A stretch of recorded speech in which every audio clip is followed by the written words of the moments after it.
All right, let's get into this. We're about to unpack a universe that is, well, it's chaotic, it's hilarious, and it's deeply, deeply strange.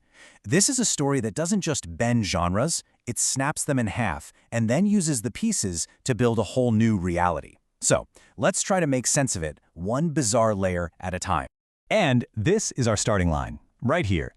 Not with some epic call to adventure, but with a completely bored sigh. You know, this single line tells you everything you need to know about the world we're stepping into. It's a reality that's just a little bit off. And our hero? He's already over it.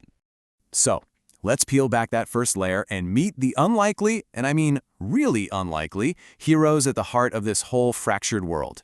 This is not your typical hero's journey, not by a long shot. So meet Relaxoman. This guy has the ambition of a Silicon Valley CEO, but the current life situation of a teenager who just got their allowance cut off. And what's so funny here is this massive, massive gap between how he sees himself, the greatest who ever lived, and what he actually needs right this second. It's that huge contrast that really sets the whole stage. Right. And just when you think you've got a handle on his whole slacker vibe, this happens. The thing that kicks off the entire story isn't some ancient prophecy or a call to destiny. No, it's literally the most absurd thing you can imagine just smashing through his fence and demanding his attention. So get this is the team that's supposed to save the universe. Not a squad of elite warriors, but a guy who just happened to be nearby, and a talking snake who is basically the living embodiment of anxiety. This isn't a team built on strength or destiny. It's a completely dysfunctional family brought together by pure, random, chaotic chance.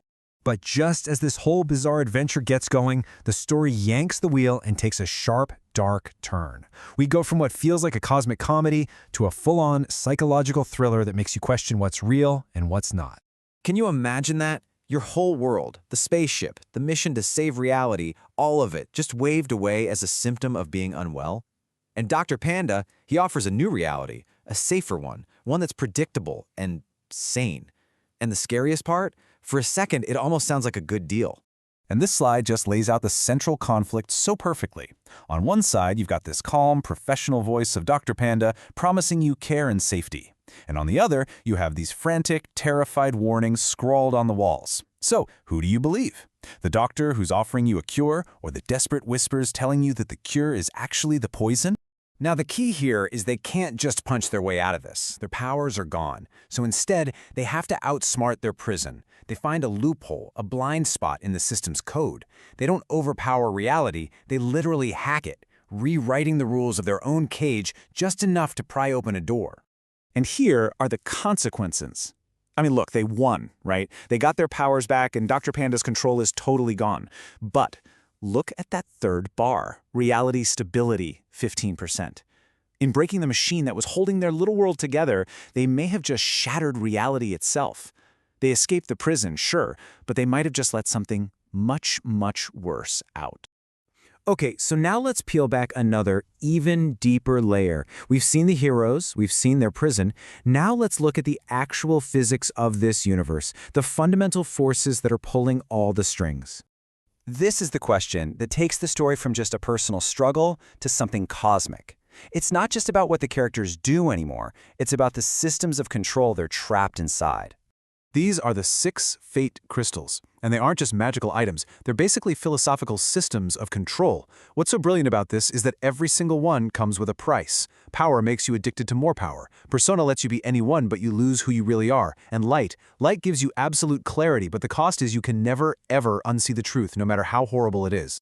And this is how it all connects. It's so elegant. The 4 P crystals, they basically map out all the ways you can control things on a simple grid. Like, do you control yourself or do you control others? But it's that Z-axis, the light and dark crystals, that decide the why. They give the whole system purpose. But here's the kicker.